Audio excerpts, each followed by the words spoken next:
দেখো একেবারে এটা কি চাপে রাখার কৌশল, এই বিষয়টা কিন্তু অবশ্যই উঠবে। তার কারণ হচ্ছে আমরা জানি যে পরিস্থিতি তৈরি হয়েছে বাংলাদেশে, সেখানে একের পর এক হিন্দুদের ওপরে আক্রমণ, হিন্দু মন্দিরের ওপরে আক্রমণ, ঘর বাড়ি দোকানপাটে লুটপাট ভাঙচুর অগ্নিসংযোগ কি হয়নি, সমস্ত কিছু কিন্তু ঘটনা ক্রমাগত ঘটে চলেছে। কিন্তু সেগুলো থামানোর কোনো রকমই উদ্যোগ পুলিশ বা সেনা যারা রয়েছে তাদেরকে কিন্তু দেখা যায়নি এখনো পর্যন্ত। বারংবার এতে কিন্তু উদ্বিগ্ন হিন্দু সম্প্রদায় থেকে আরম্ভ করে ভারতবর্ষের মানুষ।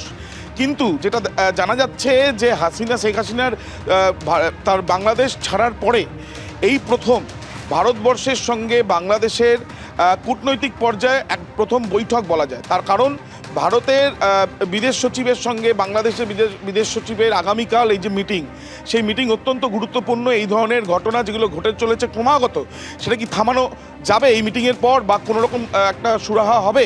সেই প্রশ্নের উত্তর যখন খোঁজা সবাই চিন্তা করছে, বা উত্তর বেরোতে পারি কিনা সেটা নিয়ে একটা আলোচনা চলছে, ঠিক সেই সময় জানা যাচ্ছে গতকালই ঘোষণা হয়েছে বিএনপির তরফ থেকে, অর্থাৎ প্রাক্তন প্রধানমন্ত্রী খালেদা জিয়ার দল বিএনপি, তাদের 3টি শাখা সংগঠন, প্রথম ছাত্রদল, দ্বিতীয় যুবদল এবং তৃতীয় স্বেচ্ছাসেবী দল, এই যে স্বেচ্ছাসেবক দল, এই যে 3টে সংগঠন, তারা ভারতবর্ষের যে হাই কমিশনের অফিস রয়েছে, অর্থাৎ বাংলাদেশের ঢাকায় যে ভারতের হাই কমিশন, সেখানে তারা যাবে এবং তারা সেখানে এক প্রকার মিছিল করেই তারা যেতে পারে এমনটাই সম্ভাবনা, এবং সেখানে গিয়ে তারা স্মারকলিপি জমা দেবে। এর আগে দেখা গিয়েছে বিএনপির তরফ থেকে, বা যখন হাসিনাকে অপসারণ করানোর জন্য বা হাসিনার বিরুদ্ধে যে বিভিন্ন মিছিল হয়েছে, বা বিভিন্ন দেখা গেছে যে ওখানে জমায়েত হয়েছে, বিভিন্ন জায়গায় দেখা গিয়েছে যে বিশৃঙ্খলা হয়েছে। তাহলে এই যে ভারতবর্ষের যে হাই কমিশনের অফিস রয়েছে, ভারতের যে হাই কমিশনের অফিস রয়েছে ঢাকাতে, সেখানে এই মিছিল করে তারা গেলে, বা সেখানে তারা জমায়েত করে গেলে, সেখানে বিশৃঙ্খলা হবে না তো?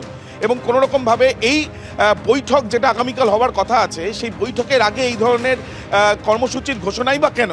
এই নিয়ে কিন্তু একটা প্রশ্ন উঠছে। এবং তার সঙ্গে এখন দেখার বিষয় যে এই যে স্মারকলিপি তারা জমা দেবেন, তাদের অভিযোগটা কি? তাদের অভিযোগ হচ্ছে কলকাতা এবং আগরতলায় ডেপুটি হাইকমিশনের অফিসে যে বিক্ষোভের ঘটনা ঘটেছে, তার পরিপ্রেক্ষিতে তারা স্মারকলিপি তার বিরুদ্ধে, বা তার কেন এরকম বিক্ষোভ হয়েছে সেই বিষয় নিয়েই তারা এই স্মারকলিপি জমা দিতে চান।